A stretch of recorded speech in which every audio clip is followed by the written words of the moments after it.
Loué soit le Seigneur.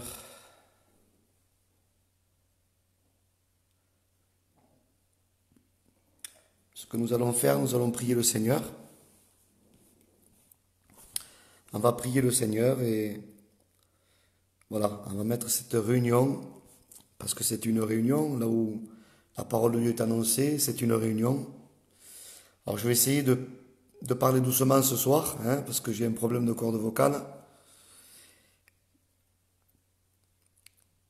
Donc on va prier le Seigneur.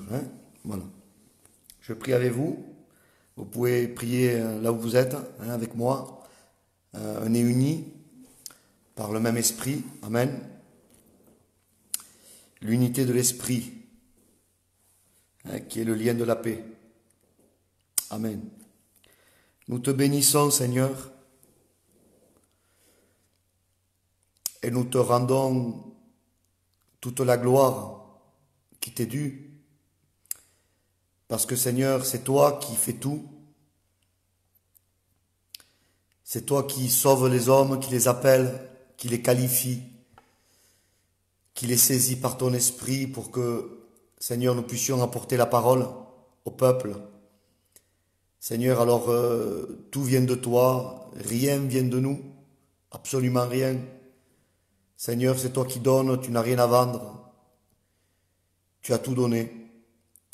C'est toi le donateur de la bénédiction, c'est toi le Saint d'Israël. C'est toi le Messie, Seigneur. C'est toi le Roi. Ô Seigneur, nul ne peut être comparé à toi. Et nous voulons, Seigneur, par le moyen de la prédication aussi ce soir, pouvoir, Seigneur, te célébrer, pouvoir te louer, Seigneur, à travers le message, vanter tes mérites, élever notre Dieu. C'est ce que nous voulons, c'est ce que nous désirons, Seigneur. Que ton nom soit béni ce soir, que tu puisses nous impacter par ta parole, que ta parole, elle a cet attribut, elle est créatrice, elle est, Seigneur, permanente, elle est efficace. Alors, Seigneur, que ta parole soit à l'œuvre par le moyen de ton Esprit Saint, Seigneur. Seigneur, que ta parole ce soir puisse répondre aux besoins des cœurs qui vont être à l'écoute, Seigneur. Merci, à toi la gloire. Au nom de Jésus, ton Fils, unique et bien-aimé. Amen. Voilà, gloire à Dieu. Donc, je voudrais ce soir méditer avec vous, étudier ensemble un psaume. J'ai déjà porté ce psaume une fois ou deux dans d'autres églises, et j'ai à cœur ce soir de pouvoir en parler avec vous. C'est le psaume 51. Ça sera donc le thème, le psaume 51. C'est un psaume de David, bien sûr. C'est la repentance de David. Et je voudrais qu'on puisse lire ce psaume ensemble et qu'on se laisse diriger, conduire par Dieu. Voilà, donc je lis avec vous. Au chef de chœur, psaume de David, lorsque le prophète Nathan vint à lui, après que David fut allé avec Bathsheba. Ô Dieu, fais-moi grâce, selon ta bienveillance, selon ta grande miséricorde, efface mes crimes. Lave-moi complètement de ma faute et purifie-moi de mon péché. Car je reconnais mes crimes et mon péché est constamment devant moi.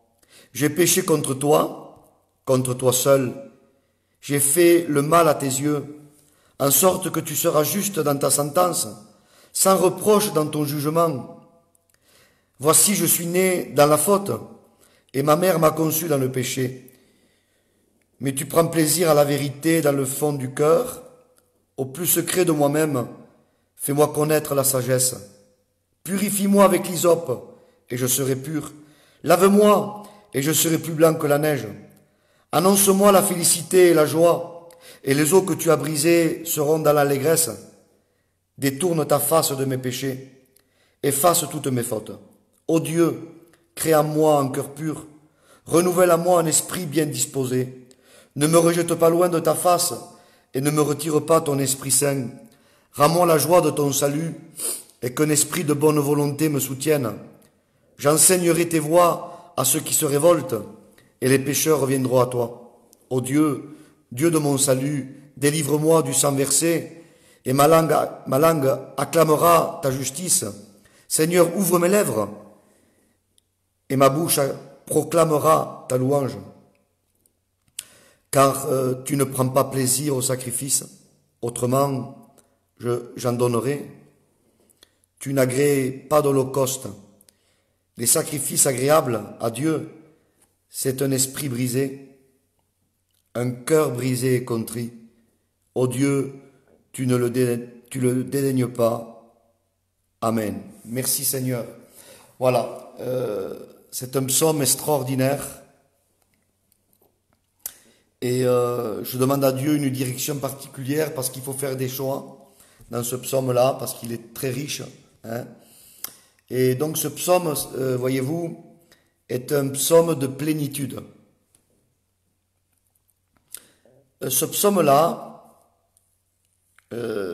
si vous voulez, obéit à une systématique de plénitude de Dieu par un pluriel de 3. Tout le psaume est régi par ça. Ce psaume veut nous révéler la plénitude de Dieu par le pluriel de 3, parce que le chiffre 3 est un chiffre de plénitude. Et donc je voudrais qu'on regarde ça ensemble ce soir. Déjà, on a vu le contexte du psaume, c'est quand David va pécher, il va commettre un double péché. Hein. Donc,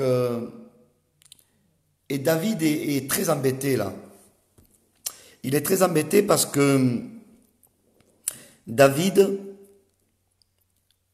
si vous voulez, est à peu près 1000 ans avant Jésus. Il est en pleine période de la dispensation de la loi. Et il va commettre un double péché dont il n'y a pas de sacrifice de son temps pour expier le péché qu'avait fait David. Dans la loi de Moïse, on pouvait sacrifier, si vous voulez, sacrifier pour un péché qu'on pouvait réparer. Voyez-vous? Mais un péché que ne pouvait pas réparer, la Bible disait œil pour œil, dent pour dent, vie pour vie. Voyez-vous? Et David donc est coupable, si vous voulez, d'avoir voulu que Uri soit tué dans le champ de bataille. Il est coupable d'adultère, déjà juste pour l'adultère, donc c'était passible de mort. La période de la loi était trop pauvre par rapport au péché qu'avait commis David. Et c'est pour ça qu'il dira, dans la fin de ce psaume, on l'a lu ensemble, « Tu ne prends pas plaisir au sacrifice, autrement je t'en aurais donné, tu n'agrées pas d'holocauste. » Pourquoi David il dit ça? Que nous le disent aujourd'hui, c'est très bien, mais David le dit du temps où on offrait des holocaustes à Dieu, on offrait des sacrifices à Dieu, mais par rapport au péché qu'avait commis David, il n'y avait pas. Et déjà, je voudrais qu'on puisse commencer avec ce pluriel de 3, juste dans le nom de David. David, c'est 3 lettres hébraïques, Dalet, Vav, Dalet. Et le Dalet, la première lettre, ça correspond au D en français. Donc même en français, quand on écrit David, il y a 2 D, un au début, un à la fin. La différence dans l'hébreu, c'est qu'il n'y a que 3 lettres. Et le mot Dalet, la lettre Dalet en hébreu, c'est la porte. Voyez-vous? C'est-à-dire que même dans le nom de David, il y a 2 portes. Un Dalet au début, un Dalet à la fin, et au milieu, il y a le Vav. Le Vav, c'est le clou, en hébreu, le crochet, et ça veut dire aussi les agrafes dont on se servait pour joindre les tapis et les tentures du tabernacle de Dieu. Voyez-vous, le vave n'est pas là pour désunir, le vave est là pour unir deux parties. Donc dans le nom de David, ce vave-là, si vous voulez, réunit deux portes, deux dalettes. C'est quoi ces deux portes? Eh bien ces deux portes, c'est l'ancienne alliance et la nouvelle alliance. Savez-vous que il y a le David historique, mais il y avait aussi le David prophétique, le véritable David, parce que le mot David veut dire bien-aimé. Donc, bien-aimé, David, il meurt, et des centaines d'années après sa mort, Dieu va parler au prophète Ésaïe, au prophète Ézéchiel, je crois que c'est Ézéchiel 37, il me semble, et il va dire, à peu près 400 ans après la mort de David, il va dire, mon serviteur David régnera sur vous. Donc, ça ne peut pas être ce David-là, puisqu'il est mort. C'est lequel, ce David? C'est le Messie.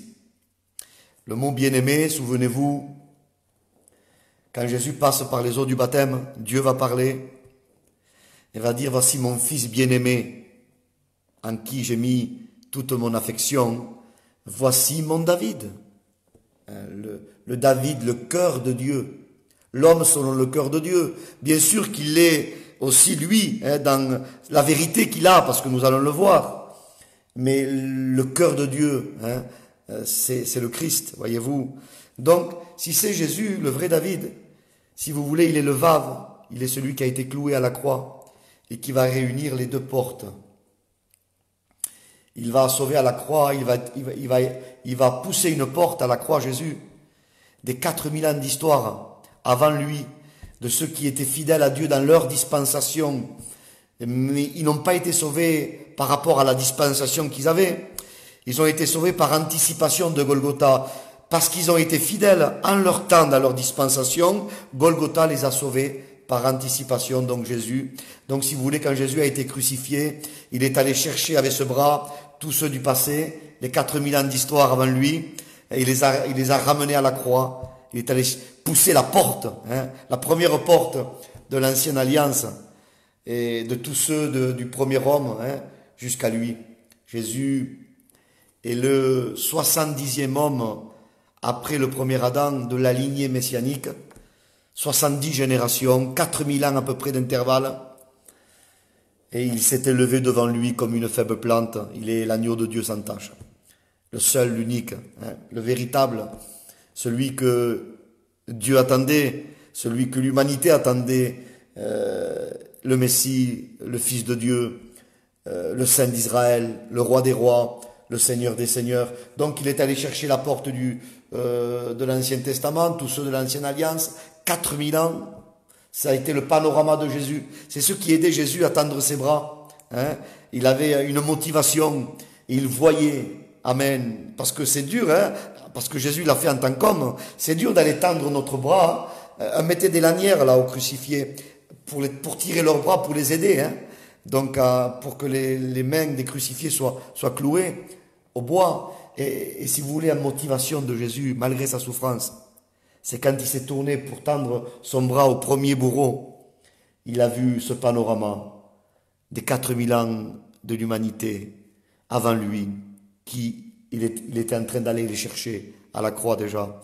Extraordinaire, béni soit Dieu. Il a vu ses contemporains pris devant lui à la croix, tous les hommes et les femmes qui ont cru à son message.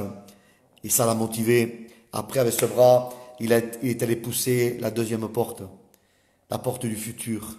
Béni soit Dieu. Il est allé chercher tous ceux donc qui allaient venir de l'église primitive jusqu'à aujourd'hui, jusqu'à l'enlèvement de l'église, jusqu'à tous les hommes, jusqu'au trône blanc. Parce qu'en fait, on s'aperçoit que le sang de Jésus s'arrête au trône blanc. Après l'enlèvement de l'église, bien sûr, les martyrs lavent leurs robes dans le sang de l'agneau, il y a encore le sang. Quand il revient en parousie, il dit qu'il veut faire la purification des souillures de son peuple d'Israël. Donc, on ne peut pas purifier sans le sang. Donc, on trouve toujours le sang. Mais après, au trône blanc, le sang s'arrête pour ceux qui seront jugés. voyez, le sang de Jésus couvre toutes les dispensations de l'humanité. Et c'est extraordinaire. Et donc David, là, le David historique dont on parle, il a une porte qui se ferme. Je vous ai dit que son nom David a deux portes, deux dalettes, et il y a une porte qui est fermée. La porte de sa période ne peut pas le pardonner, voyez-vous. Et David, comme il connaissait quand même le cœur de Dieu, il se dit, c'est pas possible que mon Dieu soit si pauvre. Et comme il ne trouvait pas dans la porte, si vous voulez, de la loi, je suis en train de penser à Judas et à Pierre. Judas va pécher, Pierre aussi. Judas va vendre Jésus, mais quand il va vendre Jésus, il va voir les souverains sacrificateurs au temple. Même en restituant l'argent, il trouve une porte fermée. La loi ne pouvait pas guérir du péché. La loi ne pouvait pas délivrer du péché. La loi était l'information de la volonté de Dieu, mais n'avait pas le moyen, voyez-vous. La loi était l'ombre des choses, la photographie de la parole. Mais la parole est venue en chair et en os. Donc, si vous voulez, Judas n'a pas trouvé une porte ouverte parmi la loi. Et Pierre, lui, va pécher aussi, mais il va pousser la porte de la grâce. Il va trouver donc solution. Et bien David, il est dans cette circonstance-là. Il regarde donc dans sa période où il est, et puis il voit une porte fermée par rapport à son double péché. Mais il va puiser. Il va pousser. Il a comme une machine à voyager dans le temps, David, extraordinaire, par anticipation, tout en étant dans la période de la loi, il va pousser la porte de la grâce, le deuxième dalet, il va, si vous voulez, puiser, il va faire un bond de 1000 ans, vous imaginez, dans le futur, il va puiser dans les ressources de la grâce. C'est pour ça que ce psaume est extraordinaire, parce que il est intemporel d'ailleurs, et il révèle la plénitude de la grâce. Donc David va puiser par la foi. Et même il va dire, vous imaginez, au verset 15, et après on va commencer, on n'est pas rentré dans le message. Au verset 15, il va dire, avant le verset 15, il dit, purifie-moi, et je serai pur, je serai plus blanc que la neige. Vous imaginez? Purifie-moi avec l'hysope, mais il ne parle pas de l'hysope matériel, puisque on vous dit que il n'y avait pas de sacrifice pour son péché. Mais il est en train de puiser dans la vision de la grâce. Il s'aperçoit que la véritable hysope, c'est l'abaissement de Jésus à la croix. Il va puiser. Il va y avoir une révélation dans le cœur de David. Extraordinaire. Et après, il va dire, j'enseignerai tes voies ensuite aux autres, aux pécheurs. Et les pécheurs reviendront à toi. Qu'est-ce que veut dire David? Tu as le toupet encore de David de dire que tu vas enseigner après le péché que tu as fait. David ne parlait pas d'enseigner derrière une estrade. David est en train de dire là, comme moi j'ai connu le cœur de grâce, comme moi j'ai expérimenté le pardon de Dieu, un pardon qui n'est pas dans mon ère, qui n'est pas dans mon temps, mais j'étais puisé vraiment dans le cœur même de Dieu. Et puis il est en train de dire, les pécheurs qui auront commis les péchés que j'ai commis, eh bien je veux leur enseigner ce que j'ai vécu. Et ça va leur donner un espoir, du courage. Et les pécheurs, Seigneur, reviendront à toi. Amen. C'est ce que veut dire David dans ce psaume merveilleux. Donc, on commence à rentrer dans le psaume. Je vous ai dit que ce psaume révèle la plénitude de Dieu par le pluriel de trois.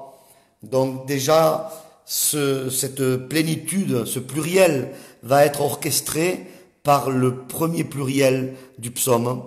Qu'est-ce que dit David? Ô Dieu, Elohim. Elohim, qui est un pluriel généralement de trois. Ça peut aller plus loin, bien sûr, ce pluriel dans la Bible, mais généralement, j'ai le téléphone qui a chuté. Généralement, c'est un pluriel de trois, Elohim. Et il ne va pas appeler, vous avez remarqué, il ne va pas dire l'Éternel. Pourtant, dans d'autres psaumes, dans beaucoup de psaumes, David emploie le nom intime de Dieu. C'est traduit l'Éternel, mais réellement, on a une petite idée de la véritable traduction Donc, mais elle n'en est pas sûre encore. Hein. Ça tourne sur le verbe être, le nom de Dieu. Et si vous voulez, il ne va pas dire l'Éternel. Dans notre psaume, il le dit, l'Éternel. Mais il va dire Elohim. Pourquoi? Parce que David a péché et le péché a détruit en lui la vision, le péché détruit. Le péché est une maladie terrible. Le grand David est détruit intérieurement. Et quand Nathan vient le reprendre, il reçoit la réprimande. Et c'est pour ça qu'il se repent d'ailleurs. Mais il reconnaît une destruction intérieure. Et il reconnaît qu'il a besoin d'une nouvelle création. Voyez-vous? Alors vous allez me dire, Dieu l'Éternel, c'est pareil. Oui, c'est pareil, oui. Mais dans l'appellation, ça veut dire quelque chose de différent. Dieu est multiple, nous allons le voir. Nous allons essayer d'expliquer ce que n'est pas Elohim. Je ne suis pas assez grand pour vous expliquer Elohim, mais je voudrais en peu de mots vous expliquer ce que n'est pas Elohim. Hein. Donc, si vous voulez, c'est pas pareil Elohim et ce qu'on appelle Hachem, le nom de Dieu, l'Éternel, parce que dans le premier chapitre de la Bible, on ne dit pas, vous trouverez jamais écrit l'Éternel créa le ciel et la terre. Non, c'est pas écrit comme ça. Il est dit, Dieu créa. Tout le chapitre 1 de la Genèse, le premier chapitre, c'est toujours Dieu, Elohim. Elohim créa, Elohim vit, Elohim sépara, Elohim fit. C'est toujours Dieu, Dieu, Dieu, Dieu, Dieu. On arrive au chapitre 2, et Dieu crée l'homme. Et en créant l'homme, il crée une intimité. Il crée quelqu'un qui va pouvoir avoir une intimité, un dialogue. Et quand il crée Adam, la tournure change. Ce n'est plus Dieu, mais c'est l'Éternel Dieu. Pourquoi? Vous savez très bien que le mot éternel, c'est le mot intime de Dieu. C'est l'intimité. Elohim, si vous voulez, c'est pas vraiment un nom, c'est un qualificatif. Révèle la puissance créatrice de Dieu, la puissance de plénitude de Dieu. Elohim, c'est sa nature, c'est son essence, c'est ce qu'il est. Hein. Mais l'Éternel, c'est son nom, hein, son nom propre. Et Dieu avait comme un message pour Adam. L'Éternel Dieu, en voulant dire, Adam, tu veux être au bénéfice de ma puissance créatrice qui a tout créé? Eh bien, connais-moi d'abord. Voyez-vous. Le mot éternel aussi, le nom, le tétragramme qu'on appelle, ces 4 lettres hébraïques, Yud, E, Vav, E, 4 lettres hébraïques qui nous représentent en fait ce qu'est Jésus. Hein, les facettes de Jésus, les 4 facettes fondamentales de Jésus. Hein, Jésus en tant que Dieu, Jésus en tant que roi, Jésus en tant qu'homme, agneau, et Jésus en tant que serviteur sacerdotal. Ces 4 lettres du nom de Dieu sont en accord avec les 4 couleurs du tabernacle, avec les 4 faces des chérubins, avec les 4 évangiles, voyez-vous, ça nous révèle qui est Jésus vraiment. Donc ça veut dire aussi l'éternel Dieu. Jésus a dit, nul ne vient au Père que par moi. Je vous ai dit que ce nom tourne sur le verbe être. C'est, si vous voulez, le verbe. Et le verbe, c'est le Christ. La parole a été faite chair, le verbe. Hein. Donc le verbe être d'Exode 3, c'est le Christ. Et Jésus dit, nul ne vient au Père que par moi. Donc on comprend mieux que c'est l'éternel Dieu. Tu veux aller à Dieu? Il faut passer par l'éternel. Il faut passer par Yeshua. Il faut passer par Malach, Apanim, l'ange des faces de Dieu, qui révèle les faces de Dieu. Et Colossiens 1,15 nous dit qu'il est l'image du Dieu invisible. Amen. Celui qui l'a vu a vu le Père. Donc il est là pour révéler qui est le Père, pour nous montrer le Père. Hein. Il est l'image du Dieu invisible, le premier-né de toute la création, le principe, l'auteur de la création. C'est ce qu'est Jésus, voyez-vous. Donc on comprend mieux. On revient à notre psaume. Et quand David dit Elohim, il appelle au Dieu créateur. Et ça se révèle donc, cette vérité, au verset 12 de ce psaume. Il est écrit, il dit, vous êtes avec moi, il dit, ô Dieu, crée en moi un cœur pur. Crée en moi. Le mot créer là, c'est le même verbe bara. C'est le même verbe quand il dit Genèse 1, au commencement Dieu créa. Pareil, crée en moi. Il dit pas crée sur moi, crée d'une façon visible. Non, parce que visiblement, David n'a pas bougé, il a toujours la couronne, il a toujours l'habit royal, il a toujours sa cour, il a toujours ses biens. Aux yeux des hommes, rien n'a changé, mais c'est dans l'intimité de David que tout a changé. Le péché est venu, si vous voulez, s'insérer dans la vie de David, a détruit l'intérieur de David. Et David sait ce qu'il dit. Il appelle le Dieu Elohim, le Dieu créateur, pour qu'il vienne à nouveau recréer en lui. Et c'est important, à l'intérieur de moi, il dit. Et je ne sais pas, je m'adresse à des frères, je m'adresse à des sœurs, je m'adresse à des amis ce soir, où nous en sommes réellement avec notre intérieur. Parce que vous savez, extérieurement, un peu, quelque part, comme on dit, sauver la face. Mais l'évangile ne s'adresse pas à notre extérieur. L'évangile s'adresse à l'intérieur. Il veut créer à l'intérieur de nous. C'est ça la puissance de la croix. C'est ça la puissance créatrice de Golgotha. Je vous ai souvent dit ça à Perpignan. Jésus est resté à 6 heures en croix. Il est mort prématurément. On n'a pas eu besoin d'y rompre les jambes parce qu'aucun de ses os devait être brisé. Et les 6 heures d'agonie de Jésus à la croix sont en rapport avec les 6 jours de la création. Jésus était venu recréer. Donc la croix a une puissance créatrice. Voyez-vous, et il va dire après, ce que tu veux, c'est que la vérité soit au fond de mon cœur. Voyez, crée à l'intérieur de moi, et il dit, tu veux que la vérité soit au fond de mon cœur. Il dit pas, je veux tu veux que la vérité soit sur mes lèvres. On peut l'avoir sur nos lèvres, mais pas au fond. Crée au fond. Tu veux que la vérité soit au fond, en moi, à l'intérieur. Voyez, c'est le Dieu créateur. Alors, je vous ai dit que ce psaume est régi par, obéit à une loi théologique systématique de la pluralité de plénitude du chiffre 3. Et donc, il est orchestré par le mot Elohim. Elohim, je voudrais vous dire déjà que souvent, on ne sait pas trop comment exprimer ce qu'est Elohim.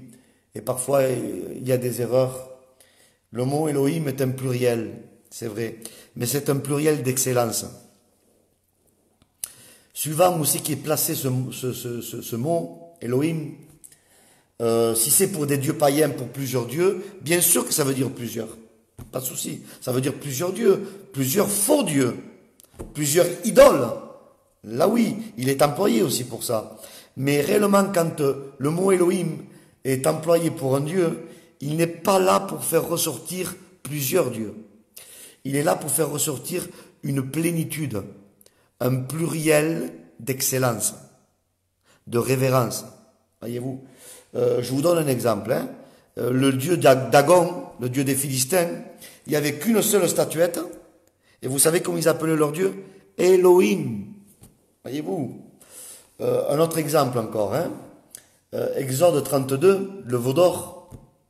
Souvent, dans la majorité de nos Bibles, c'est mal traduit. C'est mal traduit. Et d'ailleurs, c'est flagrant parce que il y a un veau d'or et ils disent, voici tes dieux qui t'ont fait sortir du pays d'Égypte. C'est pas ce que voulait dire le peuple d'Israël apostat. Il voulait dire, c'est Elohim. C'était une substitution d'identité, une usurpation d'identité à ce Dieu Elohim qui les avait fait sortir du pays d'Égypte par le biais de Moïse. Mais Moïse était en haut de la montagne et ils avaient, si vous voulez, substitué l'identité du vrai Dieu Elohim à ce veau d'or. C'est pour ça qu'il disait, voici Elohim. Mais il ne disait pas, voici tes dieux qui t'ont fait sortir d'Égypte. Parce qu'il n'y avait pas plusieurs veaux d'or, il n'y en avait qu'un. Donc le mot Elohim, c'est un pluriel d'excellence. Je voudrais bien sûr parler de la divinité. C'est pas le but premier du message ce soir, parce qu'il faut parcourir un petit peu le psaume. et je suis, comme je vous disais, trop peu de choses pour expliquer ce qu'est Elohim. Je vais vous dire ce que n'est pas Elohim, ce que n'est pas la divinité. Le Père, le Fils, le Saint-Esprit, on reprend ce pluriel de trois, Elohim, béni soit Dieu. Mais je voudrais vous dire ce que n'est pas la divinité. D'ailleurs, c'est marqué la divinité dans le Nouveau Testament. En lui réside corporellement toute la plénitude de la divinité. La divinité se voit comme à l'œil nu, hein, béni soit Dieu. Sa divinité, c'est écrit, il n'y a pas de souci. Mais dans, si vous voulez, la compréhension hébraïque, ce n'est pas une divinité avec la compréhension gréco-romaine païenne. Ce n'est pas... le mot divinité ne doit pas être pris avec la mentalité païenne. Le mot divinité doit être pris dans la mentalité biblique et hébraïque. Ce n'est pas une divinité, c'est une Elohimité. C'est différent. C'est quelque chose de particulier, d'à part, quelque chose de sacré, quelque chose d'unique, Elohim. On ne peut pas traiter Elohim comme les autres divinités. On ne peut pas avoir une vision d'Elohim comme les autres divinités. C'est pas possible. C'est impossible. Je voudrais vous dire simplement ce que n'est pas Elohim, ce que n'est pas la divinité. La divinité, le Père, le Fils, le Saint-Esprit, ne sont pas trois petits dieux qui forment un grand Dieu. Ça, c'est pas possible. Ça serait que Dieu nous garde de comprendre ce pluriel d'Elohim ainsi. C'est pas du tout ça. Ça serait vraiment inférioriser le Père, le Fils et le Saint-Esprit. C'est pas du tout ça. Je voudrais vous dire aussi ce que n'est pas Elohim, la divinité, le Père, le Fils, le Saint-Esprit. C'est même pas trois grands dieux qui forment des dieux. Ah non, y en a qui arrivent à exprimer ça. C'est pas possible parce que ça va en contradiction avec la doctrine de la Bible, de l'Ancien Testament et du Nouveau. Il n'y a pas plusieurs dieux, il n'y a qu'un seul Dieu. Donc, ce n'est pas trois petits dieux qui forment un grand Dieu, ce n'est pas non plus trois grands dieux qui forment des dieux, non, comme nous disait notre ancien païen aux études. Il disait, il n'y a pas trois dieux, c'est les trois qui sont dieux. Les trois ne sont pas des dieux, les trois ne sont pas des Elohim. Non, ça ne tiendrait pas la route par rapport à la Bible. Les trois sont Elohim. Les trois sont le Dieu unique. Les trois sont le Dieu créateur. Les trois sont le Dieu omniprésent, omniscient, omnipotent. Les trois sont Elohim. Donc, il ne faut pas aller plus loin. On s'arrête là. Je ferme la parenthèse. Béni soit Dieu. Donc, si vous voulez, je vous ai dit que ce pluriel de 3 est un chiffre de plénitude. Pourquoi? Mais c'est très simple. Parce que l'univers, ce qu'on appelle en hébreu Haolam, l'univers, le monde, est régi par 3 ciels. Le mot ciel, Shamaim, c'est Shamaim, c'est aussi un pluriel de 3. Elohim. On peut aussi trouver, excusez-moi avec l'hébreu, j'en fais un peu usage ce soir, Ma'im, c'est les eaux. Pourquoi Ma'im? Parce qu'il y a 3 sortes de formes où l'eau se révèle. Il y a la glace, il y a l'eau, il y a la neige. Et les 3, c'est l'eau. Donc on peut dire que Elohim, il n'y a qu'une seule essence, il n'y a qu'une seule substance. Ils sont co-substantiels. Et il n'y a qu'une seule nature, c'est Elohim. Voilà. Donc c'est important. Il y a donc Shamaim, le ciel, 3 ciels. Il y a 3 ciels. Il y a aussi ce qu'on appelle l'espace-temps.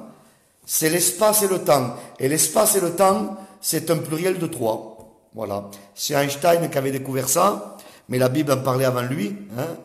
Donc, Haolam, l'univers veut dire le temps et l'espace. Vous voyez? Je ne sais pas si Einstein a puisé dans la Bible, mais la Bible le disait depuis des milliers d'années. Et donc, l'espace-temps, c'est quoi? C'est les 3 ciels. C'est pour ça qu'on appelle les cieux. Shamaim, Elohim, Maïm. Vous voyez, c'est tous les pluriels de 3. et qui est orchestré par le Dieu unique, hein, le Dieu créateur. Et qu'est-ce que donc la Bible, si vous voulez, nous révèle à ce sujet? C'est que l'espace, Paul dit, je connais un homme qui a été ravi au 3e ciel, et cet homme c'est lui, voyez-vous. Donc il y a le ciel atmosphérique que nous voyons, il y a le ciel à des milliers d'années-lumière, que ne peut pas sonder, et il y a le ciel où il y a Dieu, béni soit Dieu, donc il y a 3 ciels. Et cet espace a aussi le temps, passé, présent, futur. Donc c'est la plénitude de l'espace. Et c'est pour ça que vous trouverez cette allusion dans le prophète Ésaïe, chapitre 6, les séraphim, les séraphins disent « Saint, Saint, Saint est l'Éternel ». Qu'est-ce que ça veut dire? Elohim, celui qui emplit tout l'univers. Et ils vont finir en disant « La terre est remplie de ta gloire ». Vous voyez, c'est le Dieu créateur qui veut remplir tout. Voyez-vous, il veut tout remplir. Et on retrouve la même prière en Apocalypse, je crois 4, verset 8. C'est les êtres vivants qui vont l'adresser. Ils vont dire, ils nous donnent donc si vous voulez, une indication particulière qui va nous aider dans la compréhension. Ils disent « Saint, Saint, Saint est le Seigneur Dieu, celui qui est, qui était et qui vient, passé, présent, futur, l'espace-temps, celui qui englobe tout l'univers, celui qui est, qui était et qui vient, qui ne change pas. Jésus est le même hier, aujourd'hui et éternellement. Hein. Il dit « Je suis celui qui est, qui était et qui vient ». C'est le nom de Dieu, le verbe être, conjugué à tout temps, à tous les temps. Hein. C'est une conjugaison à tous les temps. La différence avec l'ennemi de nos âmes, Ézéchiel 28, Dieu lui dit « Tu étais, mais tu n'es plus ». Voyez-vous? Mais le Dieu créateur, le Dieu Elohim, avec bien sûr la pluralité du Père, du Fils, du Saint-Esprit, emplit tout l'univers, ne change pas. C'est extraordinaire. Donc c'est ça ce pluriel de 3. C'est pour ça, mes frères et sœurs, mes amis, que dans le tabernacle, Dieu savait comment faire les choses. Hein. Il y avait le temple aussi, il y avait 3 compartiments. Il y avait le parvis, il y avait le lieu saint et le lieu très saint. Hein. Donc ce tabernacle, ce temple, était une représentation de l'univers que Dieu voulait combler. Saint, Saint, Saint est l'Éternel. 1 Thessaloniciens, chapitre 5, verset 23. Il dit, le Dieu de paix vous sanctifie lui-même tout entier. L'esprit, l'âme et le corps. Nous aussi, on est une pluralité, comme l'univers. Voyez-vous, et il veut nous sanctifier, l'esprit, l'âme et le corps. Saint, Saint, Saint l'Éternel. Elohim. Amen. Béni soit Dieu. Il y a une continuité de la grâce, un processus de la divinité. La Bible parle de Dieu, il dit Dieu est pour nous. Donc Dieu pour nous, on peut l'indexer au Père. Celui qui a créé un plan de salut pour l'humanité. Dieu pour nous, le Dieu bienveillant. Jésus est appelé Emmanuel, Dieu avec nous. Et par le moyen du Saint-Esprit, Dieu est en nous. Hein? Il dit, nous viendrons à vous. Amen. Par le biais de l'Esprit Saint. Donc Dieu pour nous, Dieu avec nous, et par le moyen de l'Esprit, Dieu en nous. Vous voyez le processus. Elohim. Béni soit Dieu, celui qui veut remplir tout. Hein, c'est tellement important. Même son témoignage, voyez-vous, il y avait, vous lirez ça, Exode 16, verset 34, on appelle l'arche de l'Alliance. Voyez-vous, c'est le témoignage de Dieu. Et le témoignage, au singulier, c'est Eda. Mais là, c'est pas Eda, c'est Edot. C'est un pluriel. Pourquoi? Parce qu'il y avait, si vous voulez, la pluralité de la parole. Parce que le témoignage de Dieu, c'est Jésus.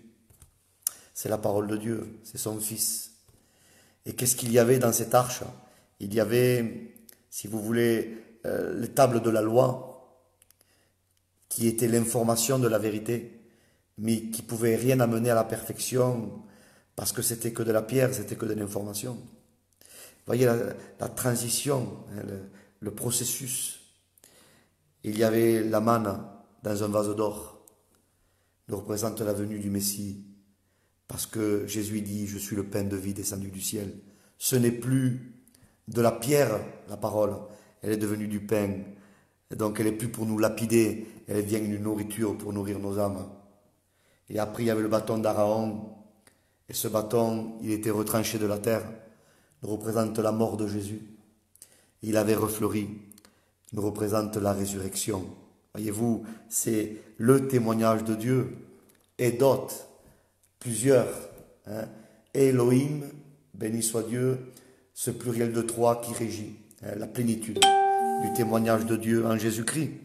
On retrouve donc bien sûr cette allusion dans 1 Jean 5, 7.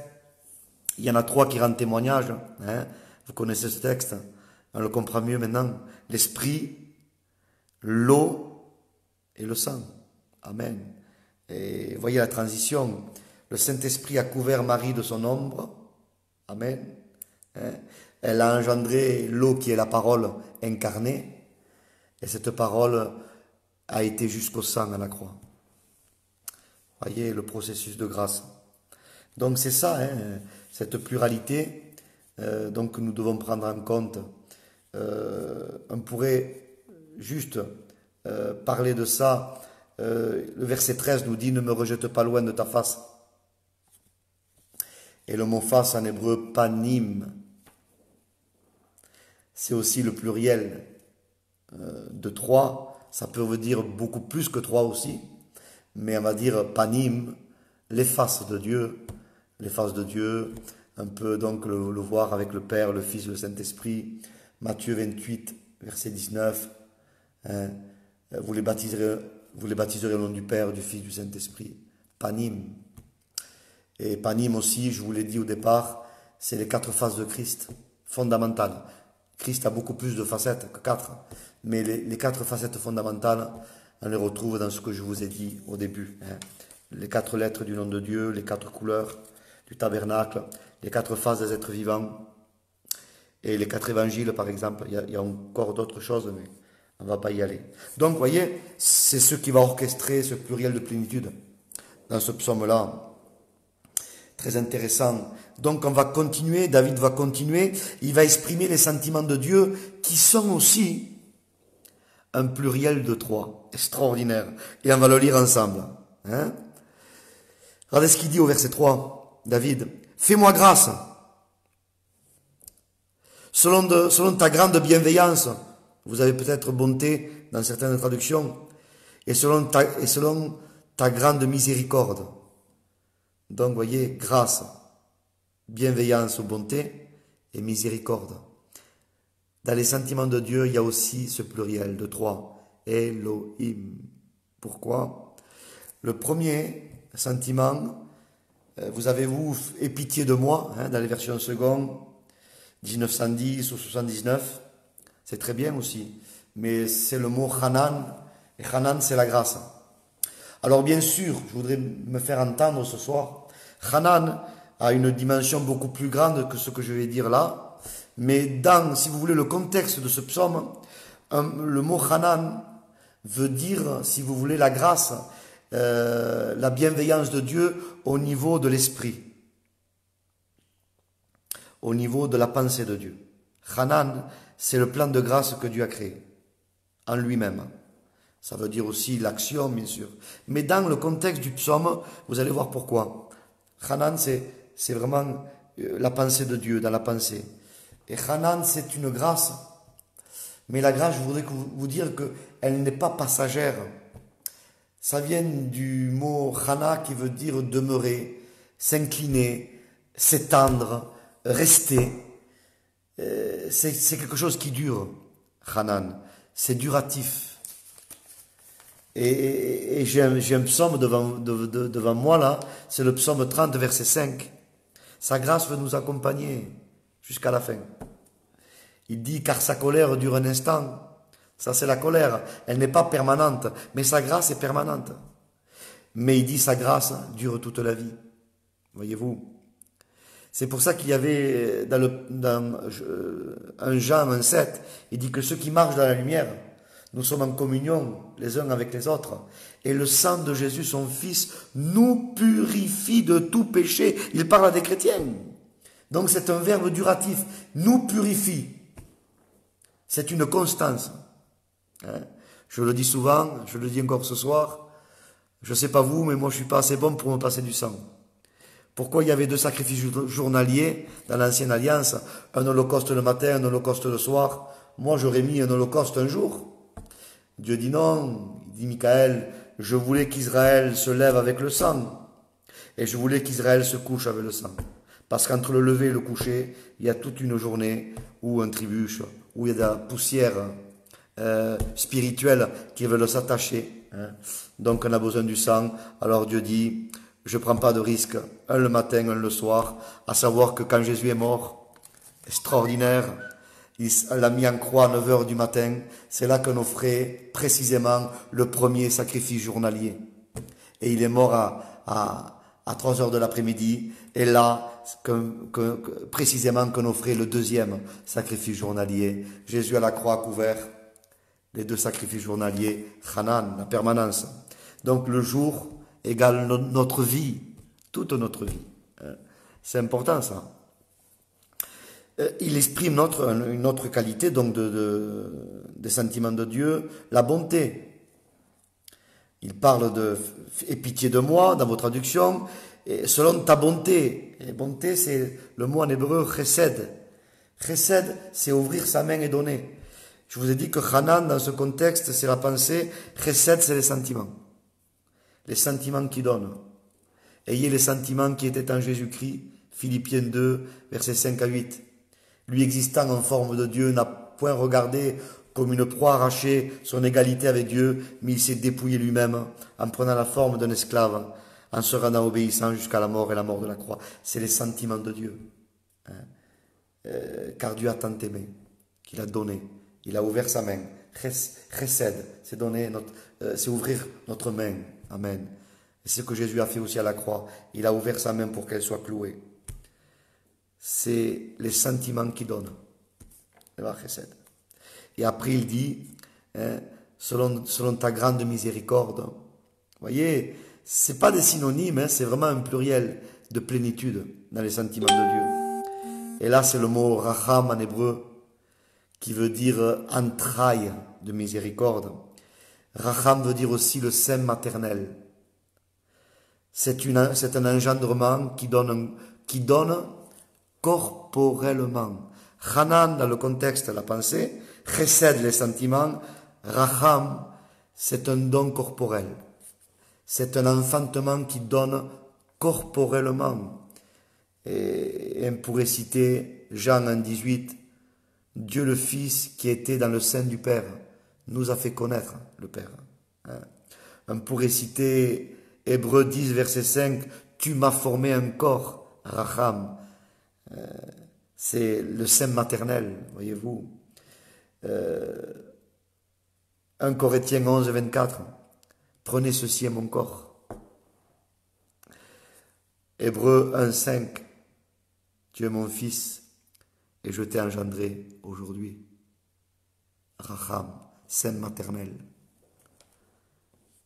Hanan, la pensée. Chesed, les sentiments. Racham, c'est l'enfantement corporel. Amen. Béni soit Dieu. Un autre pluriel de 3 qui régit toujours dans ce psaume. On le retrouve dans le verset 3 et 4. Je lis pour vous. Ô Dieu, fais-moi grâce, selon ta bienveillance, ça on l'a lu. Il dit, à la fin du verset 3, efface mes crimes, suivant les diverses traductions que vous avez. Lave-moi, donc efface mes crimes, d'accord? Lave-moi complètement de mon iniquité, vous avez certainement, et purifie-moi de mon péché. Crime, iniquité, péché. Qu'est-ce que ça veut dire? C'est les 3 sortes de péchés que la grâce purifie. On comprend mieux que David, son péché qu'il avait fait, la loi, elle était trop pauvre, la période de la loi. Il va puiser dans la richesse de la grâce. Il va énumérer ces trois sortes de péchés. Le péché involontaire, chet ou chata en hébreu, c'est le péché involontaire. Après, il y a avon, c'est le péché iniquité volontaire. Et il y a le mot pécha là dans le texte. Il est traduit dans ma version crime. C'est le péché le plus important. C'est le péché pour offenser. Voyez-vous. Moïse va faire la même expérience que David. Il va recevoir les premières tables de la loi, il va briser ça devant le veau d'or, vous connaissez l'histoire. Et Dieu dit remonte, je te donnerai, je vais écrire de nouveau sur de nouvelles tables. Et là, pour les premières tables, il se révèle comme le Dieu juste, saint, intransigeant, sévère concernant le péché. C'est ce que Dieu est d'ailleurs. Je vous ai souvent annoncé les deux attributs fondamentaux de Dieu, il est blanc et rouge. Donc il est blanc dans sa sainteté. Son sang versé, c'est sa miséricorde. Donc il lui révèle pour les premières tables ce qu'il est dans sa sainteté, dans sa rigueur, dans sa justice, dans sa sévérité. Paul le dira, considérez la bonté de Dieu, mais aussi sa sévérité. C'est les deux attributs fondamentaux de Dieu. Enfin bref. Et pour les deuxièmes tables, il lui révèle son autre facette, l'attribut de miséricorde. Voyez-vous, et je ne vous le fais pas long, hein. Une représentation de la gloire de Dieu va passer. Et il va dire l'Éternel, l'Éternel deux fois. L'Éternel pour mon attribut de sainteté et de justice que je t'ai révélé pour les premières tables. L'Éternel deux fois pour les deuxièmes tables de la loi, dans son attribut de miséricorde. Il va dire lent à la colère et riche en bonté, et qui pardonne le péché, chet, avon et pécha. C'est ce qui est dit. Qui l'ôte, vraiment, le vrai mot, donc dans le livre de l'Exode. C'est pour ça que Jésus, dans Luc 15, il va employer trois histoires paraboliques pour dire la même chose. Il va parler de la brebis perdue, il va parler de la drachme perdue et du fils perdu. Entre nous soit dit, pourquoi Jésus se répète-t-il pour dire la même chose? Mais en fait non, Jésus exprime les trois sortes de péchés que les Hébreux, les Juifs connaissaient. La brebis perdue, c'est le péché involontaire. Les circonstances ont fait qu'elle est perdue, elle s'est égarée. Jésus a dit, je suis le bon berger, je vais la chercher. La drachme perdue, c'est le péché avon, péché volontaire. Pourquoi? Parce qu'il n'y a plus de lumière, la menorah n'a pas été entretenue. Donc c'est volontairement qu'on a fait ça. Donc comme dans la maison il y a les ténèbres, on a perdu la pièce. Et Jésus dit, je suis là pour aller chercher cette pièce, pour rallumer la menorah qui est éteinte. Pour celui qui veut se repentir ce soir. Si ta menorah est éteinte chez toi, le Seigneur veut t'envoyer l'huile de l'onction à nouveau par ta repentance et rallumer le chandelier dans ta maison. Béni soit Dieu.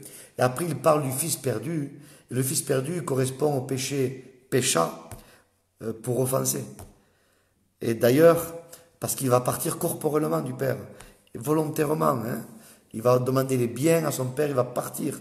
C'est terrible ce péché. D'ailleurs, vous verrez que la brebis, il va la chercher, la drachme, il la cherche. Le fils, ce péché est tellement puissant qu'il faut qu'il revienne.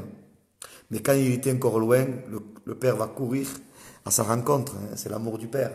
Béni soit Dieu. Un peu aussi en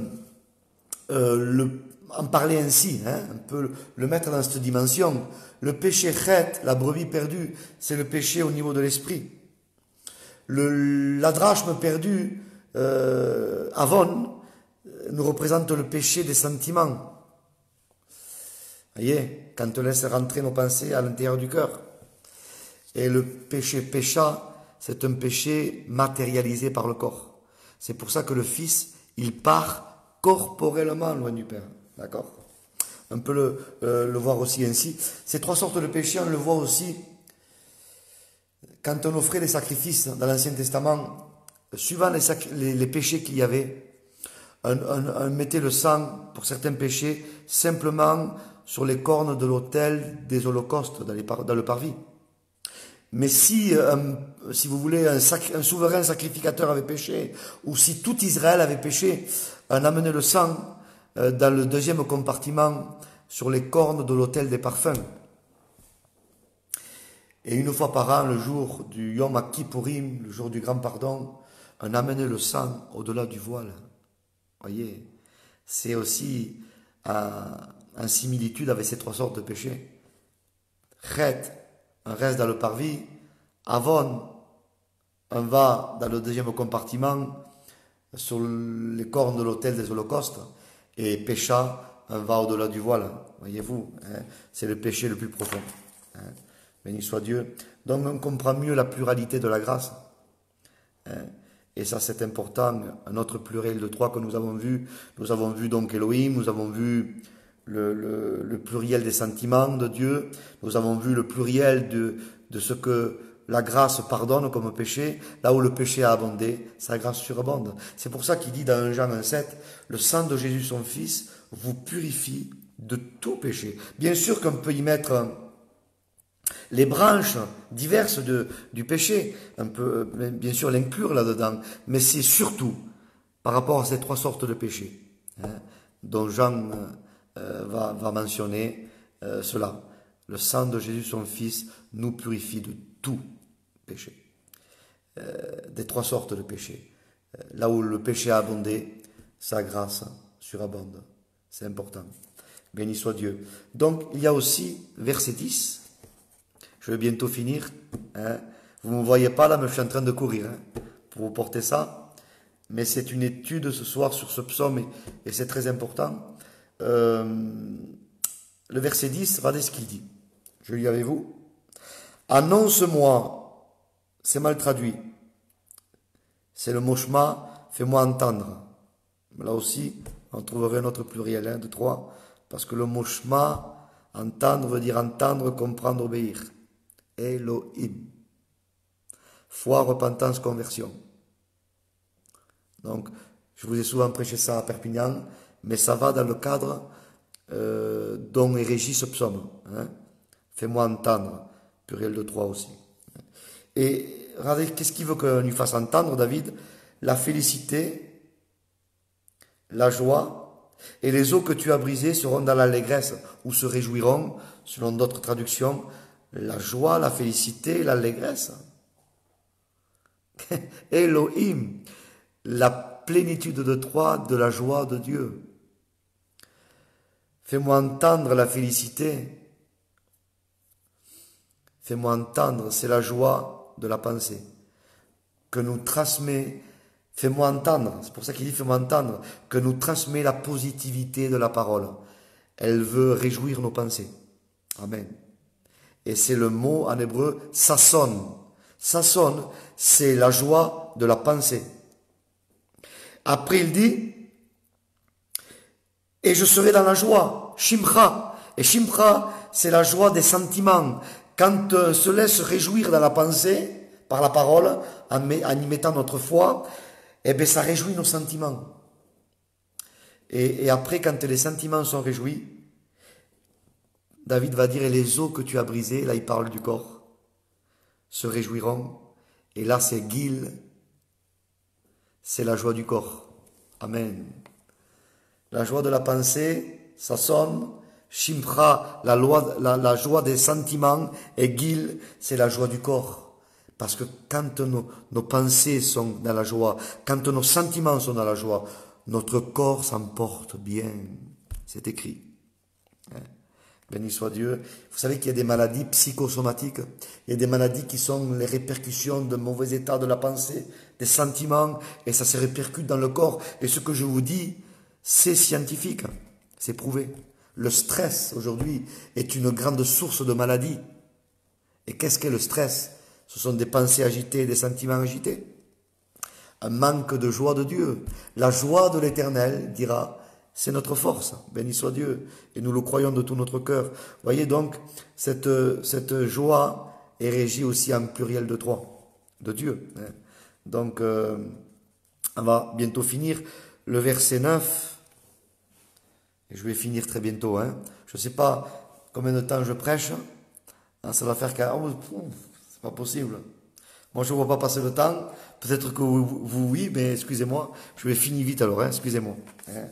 Je fais ce que je peux. Hein. Donc, quand on entame des sujets comme ce psaume, c'est très difficile de faire court.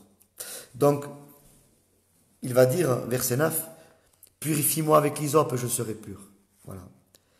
Et l'hysope, dans Lévitique 14, la loi rituelle pour purifier le lépreux. Mais l'hysope est le dernier composant. Il y avait la branche de cèdre, il y avait le cramoisi, il y avait l'hysope pour purifier le lépreux. Le cèdre, c'est ce que Jésus, en tant que Dieu, je suis Dieu. Le cèdre, c'est ce qui est grand. Le cramoisi, c'était le représentatif du sang de Jésus, pris cette couleur par le vert, le tola. On appelle ça tola shani en hébreu. La shani, c'est la couleur qui vient du tola, du vert. Donc je m'arrête, je ne veux pas aller sur ça, mais le cèdre, l'hysope. Le cèdre, c'est ce qui est grand, l'hysope, c'est ce qui est tout petit. Et David prophétise l'humiliation de Christ à la croix. Le cèdre, je suis le Aleph, Jésus dira. L'alpha, mais il l'a dit en hébreu, je suis le Aleph. Le Aleph, c'est la valeur numérique 1, la première lettre de l'alphabet hébreu, la lettre du mot Elohim, justement. Quand Jésus dit je suis le Aleph, il dit je suis Elohim. Et après je suis le Tav. Le Tav en hébreu c'est la croix. Donc de Dieu il passe à étant le Tola, le vert, cloué sur la croix. C'est l'abaissement de Christ pour purifier notre lèpre.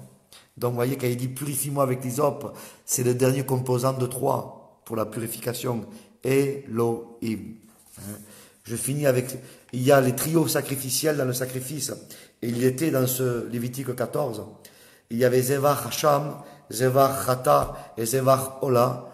C'est le rituel du sacrifice pour la purification du lépreux. Zevach Hacham, le sacrifice de culpabilité. C'est Jésus prenant notre culpabilité à la croix. Zevach Chata, il a pris notre péché. D'ailleurs, quand il dit au verset 9, purifie-moi avec l'hysope, purifie-moi. Le mot purifier, taher en hébreu, mais là c'est pas taher. Purifie-moi, c'est chata. C'est le même mot que péché. Parce que le sacrifice pour le péché porte le même nom que le péché lui-même. Je répète ça. Le sacrifice pour le péché portait le même nom que le péché lui-même. Parce qu'il dit qu'il a été fait péché pour nous. Comment être purifié de nos péchés? C'est parce qu'il a porté nos péchés en son corps sur le bois. Voyez-vous. Donc, pour en revenir à ça, il y avait le trio sacrificiel dans Lévitique 14. Culpabilité, péché et Ola, c'était l'Holocauste, l'offrande entièrement consumée. Il y avait un autre trio sacrificiel dans la composante, dans Lévitique 9, le premier sacrifice qu'a offert Aaron et ses fils pour le peuple d'Israël. Il y avait là le Zevach Chata, sacrifice pour le péché, Zevach Ola, l'Holocauste, et Zevach Ashlamim, le sacrifice d'action de grâce ou de paix. Shlamim, Shalom, c'est le mot de sacrifice aussi de communion, il est appelé. Mais il y a toujours le péché. Il fallait que le péché soit réglé. Et vous allez voir pourquoi je vous dis tout ça. Il y avait un troisième trio sacrificiel, Lévitique 8. C'est pour l'inauguration du sacerdoce d'Aaron et de ses fils.